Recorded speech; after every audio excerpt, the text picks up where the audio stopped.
पसीने की स्याही से लिखे हुए पन्ने कभी कोरे नहीं हुआ करते। जो करते हैं मेहनत दर मेहनत, उनके सपने कभी अधूरे नहीं रहते। आज फिर एक नए टॉपिक के साथ मैं आपके समक्ष उपस्थित हुई हूँ। आशा करती हूँ आज का टॉपिक आपको अच्छे से समझ में आ जाए। अगर आप आज का पूरा टॉपिक हम जिस पे वीडियो बनाने जा रहे हैं वो समझ में आपको अच्छे से आ जाए तो इस वीडियो को आप लाइक कीजिएगा और अपने दोस्तों के साथ शेयर भी कीजिएगा। चलिए शुरू करते हैं। दो वाक्य लिखे हैं मैंने, पहले उन पे गौर करते हैं हम। तुलसीदास ने रामचरितमानस की रचना की। दूसरा वाक्य है राम ने रावण को बाण से मारा। किसी भी वाक्य के निर्माण में या व्याकरणिक दृष्टि से कोई भी शुद्ध वाक्य रहता है तो उसमें तीन चीजें, जैसा कि मैं पिछले वीडियो में बता चुकी हूँ, कर्ता होगा, कर्म होगा और क्रिया होगी। तो चलिए देखते हैं। तुलसीदास ने रामचरितमानस की रचना की। किसने की? तुलसीदास ने। तो किसने के उत्तर में हमको मिलता है जो वो हो गया हमारे कर्ता, क्योंकि कार्य करने वाला जो होता है वो होता है कर्ता। रामचरितमानस की, तुलसीदास ने रामचरितमानस की रचना की। दो बार किया रहा है, लेकिन किसी भी वाक्य के अंत में जैसा कि आपको पता है क्रिया होती है और इस की का मतलब होता है करना, है ना। और यहाँ पर ये करना जो है वो क्रिया है। तो इस वाक्य में आप देख सकते हो ने और की, ये जो दोनों हैं वो आपके कहलाते हैं परसर्ग, या फिर आप इनको बोल सकते हो विभक्ति चिन्ह या कारक चिन्ह। दूसरा वाक्य देखते हैं। राम ने रावण को बाण से मारा। राम ने रावण को बाण से मारा जो है वो तो हमारी होगी यहाँ पे मारना क्रिया, ठीक है। अब बाकी का जो पूरा वाक्य है, राम ने, मारने वाला कौन है, किसने मारा? राम। तो राम तो हो गया हमारे कर्ता। और यहाँ पर हमारे पास दो कर्म हैं, जैसा कि हम पिछले वीडियो में पढ़ चुके हैं। इसके पहले हमने कर्म के आधार पर क्रिया के भेद पढ़े थे, जिसमें सकर्मक और अकर्मक, और ये द्विकर्मक का उदाहरण है। तो पहला तो है बाण से और दूसरा है, तो ये भी कर्म है और ये भी कर्म है, ठीक है। लेकिन हमने जब सकर्मक क्रिया पढ़ते हैं तब हमने पढ़ा था कि दो कर्म होते हैं, एक निर्जीव और एक सजीव कर्म। रावण को बाण से मारा, लेकिन साथ में अपन को यहाँ पर विभक्ति चिन्ह देखना है, ने को, और यहाँ पर आ गया हमारे से विभक्ति चिन्ह। लेकिन इस से विभक्ति चिन्ह के कारण यहाँ पर ये बाण जो शब्द है वो हमारे कर्म ना रह करके बन जाता है हमारे करण कारक का उदाहरण, ठीक है। क्योंकि से जो है वो हमारे साधन के अर्थ में यहाँ पर करण कारक का विभक्ति चिन्ह है। को विभक्ति चिन्ह से पता चलता है कर्म है और ने विभक्ति चिन्ह से पता चल रहा हमारे कर्ता है। सीधा यूं वाक्य होता है राम ने रावण को बाण मारा, तब वो कर्म हो जाता है दोनों। लेकिन इसके बाद से है, और मैंने आपको बताया था कि को के अलावा कोई भी विभक्ति चिन्ह होगा तो वो कर्म नहीं रहेगा, ठीक है। तो आज हम पढ़ने जा रहे हैं कारक।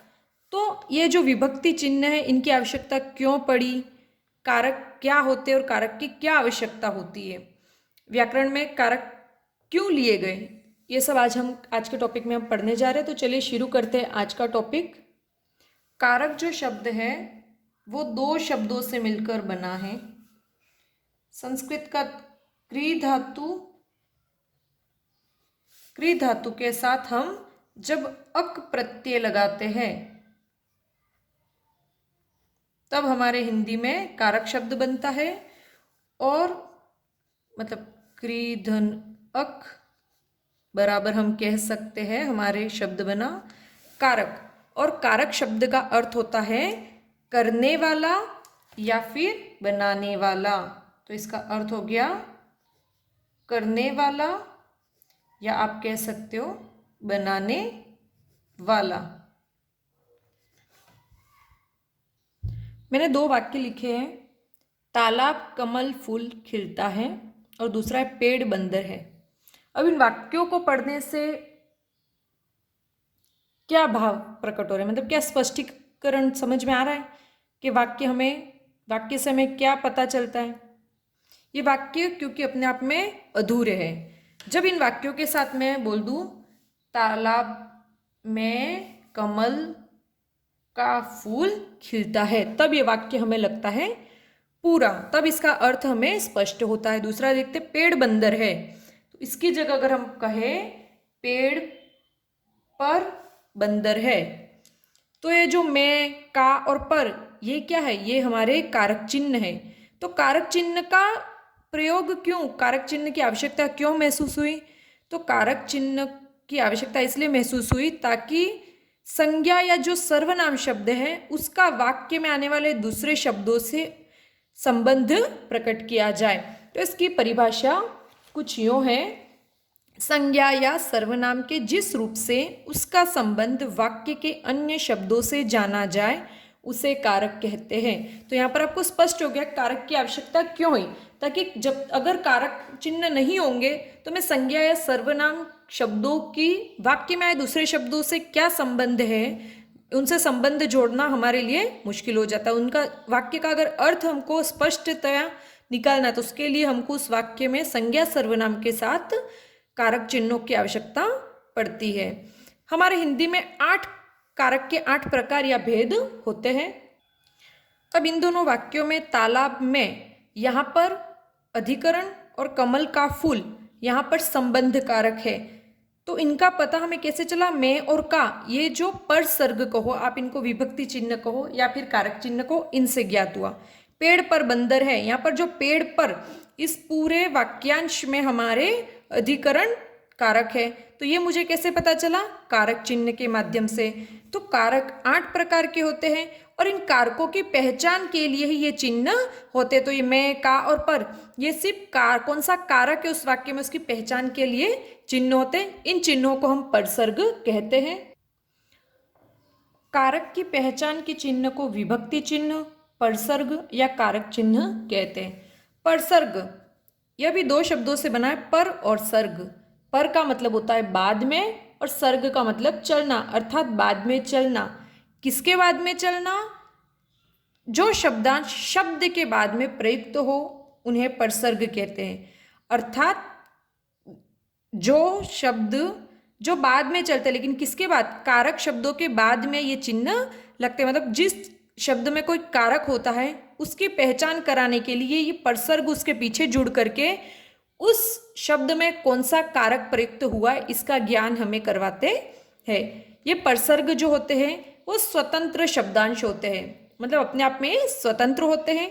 ये संज्ञा और सर्वनाम शब्दों के बाद में प्रयोग में आते हैं। तो ये जो परसर्ग है वो किसके बाद चलते हैं, तो ये संज्ञा और सर्वनाम शब्दों के बाद में चलते हैं, मतलब उनके पीछे चलते हैं और हमें कौन सा कारक है उसका ज्ञान करवाते हैं। लेकिन संज्ञा शब्दों में तो ये अलग से चलते हैं, लेकिन सर्वनाम शब्दों के साथ कहीं कहीं पर ये जुड़ जाते हैं, जिसको हम एग्जाम्पल से समझ लेते हैं।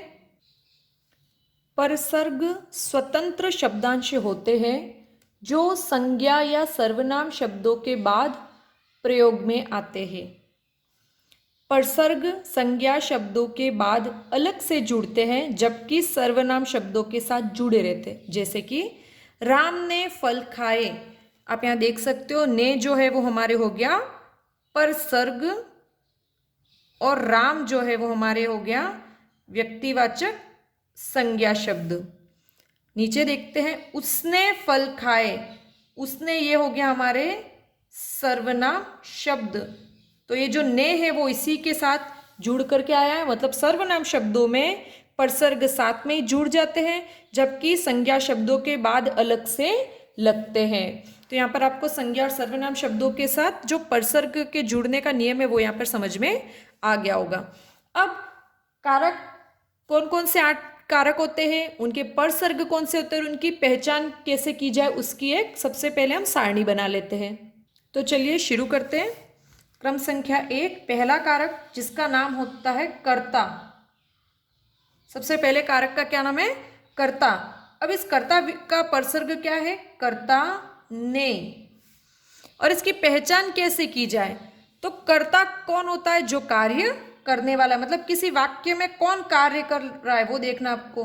तो कार्य करने वाला, या फिर मैं सीधे शब्दों में कहूँ तो उस वाक्य में जो संज्ञा या सर्वनाम शब्द होगा, वाक्य के प्रारंभ में जो संज्ञा या सर्वनाम शब्द होगा वह इस वाक्य का क्या होगा, हमारे कर्ता। कारक नंबर 2 है कर्म। कर्ता ने कर्म को, इसका विभक्ति चिन्ह कह सकते हो, परसर्ग है को। अब कर्म क्या है, तो क्रिया का प्रभाव जिस पर पड़े या जो कार्य हो रहा है उसका सीधा प्रभाव जिस पर पड़े वो होता है हमारे कर्म। तो यहां पर हम लिख देते हैं कार्य का प्रभाव जिस पर पड़े। तो कार्य का प्रभाव जिस पर पड़े वो हो गया कर्म। कारक नंबर 3 है हमारे करण कारक। कर्ता ने कर्म को करण से या फिर के द्वारा, ये दोनों जो चिन्ह है वो हमारे करण तत्पुरुष की पहचान के चिन्ह है। अब करण तत्पुरुष बहुत सारी जगहों पे प्रयोग होता है। तो नंबर 1 है साधन के अर्थ में, साधन के अर्थ में। नंबर 2 कमी के लिए, जहां पर किसी चीज की कोई कमी हो, कि कमी के अर्थ में भी हमारे करण तत्पुरुष का प्रयोग होता है। तीसरा है हमारे प्रार्थना करने के लिए या फिर निवेदन के अर्थ में। और भी बहुत सारे वो वाक्य प्रयोग के साथ ही हम नियम और भी देखते जाते हैं, मोटे मोटे जो भेद है वो लिख रहे हम। कर्ता ने कर्म को करण से, उसके बाद आता है हमारे संप्रदान। संप्रदान कारक के परसर्ग है संप्रदान के लिए, और कहीं कहीं पर संप्रदान के साथ हमें को का भी प्रयोग मिलेगा। तो ये जो संप्रदान कारक है वो दान देने या कोई वस्तु प्रदान करने के अर्थ में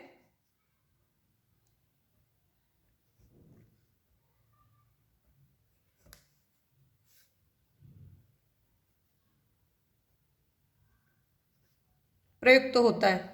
तो जहां पर भी दान देने का या कुछ कोई वस्तु देने की बात जहां पर भी होगी और साथ में आपको के लिए या को परसर्ग भी दिखाई देंगे तो वहां पर हमेशा संप्रदान कारक होगा। संप्रदान के बाद आता है हमारे अपादान कारक। 5वें कारक का नाम है अपादान। ये जो अपादान कारक है इसका विभक्ति चिन्ह भी हमारे है से। आप देख सकते हो कर्म का भी को था, संप्रदान का भी को था, करण से और अपादान से, लेकिन इनकी पहचान करना हम वाक्य प्रयोग के साथ ही सीखेंगे। पहले तो आपको ये सारे कारक के नाम और उनके साथ परसर्गों के नाम याद होने चाहिए। तो जो अपादान कारक है ये हमेशा अलग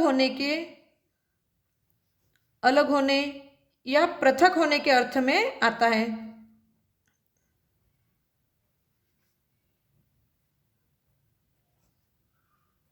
सबसे मेन तो इसका उपयोग यहीं पे होता है।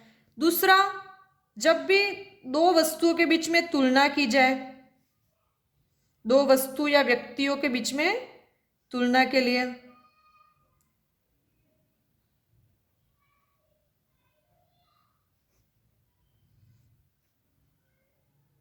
जहां पर भी तुलना की जाएगी वहां पर आपके अपादान कारक होगा।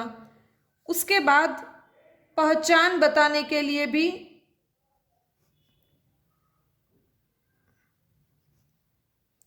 जब अपादान कारक का प्रयोग होगा। उसके बाद मुख्य है भय, घृणा, ईर्ष्या और द्वेष। वाक्य में जब ऐसे भाव प्रकट हो, भय, घृणा, ईर्ष्या, द्वेष, तो वहां पर भी आपके अपादान कारक का प्रयोग होगा से के साथ, अगर ऐसे कोई भाव प्रकट हो रहे तो। और एक ही हमारे दूरी के अर्थ में,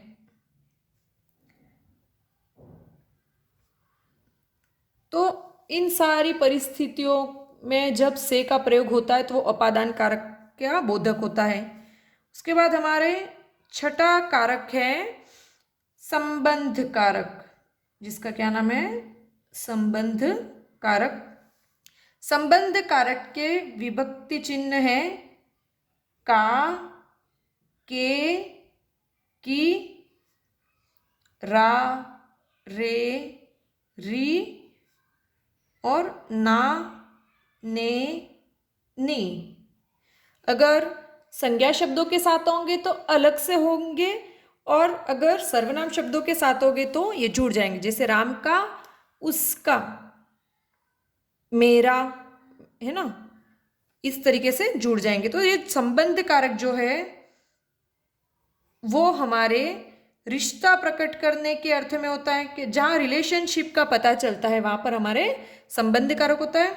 रिश्ता प्रकट करने हेतु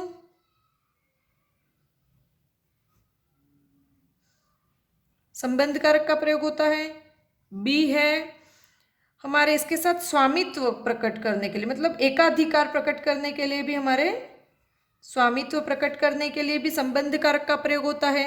उसके बाद अवस्था, या आप कह सकते हो आयु प्रकट करने के लिए, मेरी उम्र 50 वर्ष है, तो उस तरीके से ये जो आयु प्रकट करने हेतु भी इसका प्रयोग होता है। और धातु से निर्मित कोई वस्तु हो, मतलब कोई वस्तु जिस, तो वहां पर भी उस धातु से बनी हुई वस्तु के अर्थ में भी धातु से निर्मित वस्तु का जहां ज्ञान हो वहां पर भी। और इसके बाद हमारे होता है प्रश्न पूछने के अर्थ में भी, प्रश्न पूछने हेतु भी हमारे संबंध कारक का प्रयोग किया जाता है। उसके बाद हमारे कारक आता है संबंध के बाद अधिकरण कारक। कौन सा कारक है? अधिकरण कारक। ये जो अधिकरण कारक है उसके विभक्ति चिन्ह है मैं, पे और पर। मैं, पे, पर। इस कारक का प्रयोग ऊपर, अंदर या फिर नीचे, मतलब कोई वस्तु हो जो कहाँ पर रखी है, या सीधे अपन कह सकते हो आधार के अर्थ में, कि जैसे टेबल पर, टेबल के नीचे, तो आधार प्रकट करने के अर्थ में। और एक चीज और है कि बहुतों में से एक को श्रेष्ठ बताने के लिए, बहुतों में से मतलब बहुत से है, बहुत में से एक को श्रेष्ठतम बताने के लिए, या कह सकते सुपरलेटिव डिग्री जो होती है हमारे अंग्रेजी में, उसके लिए। और अंतिम आठवां है हमारे संबोधन कारक। संबोधन का मतलब तो आप सब अच्छे से जानते हैं कि संबोधन में है हमारे हे, हो, अरे, ओ इत्यादि। और इसका प्रयोग होता है किसी को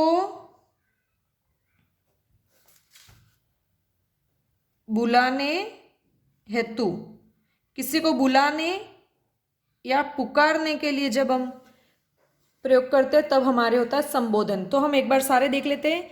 कर्ता ने कर्म को करण से या के द्वारा, संप्रदान के लिए या को अपादान से, संबंध काके की, रारेरी, नानेनी, अधिकरण में, पे, पर, संबोधन हे, ओ, अरे, ओ।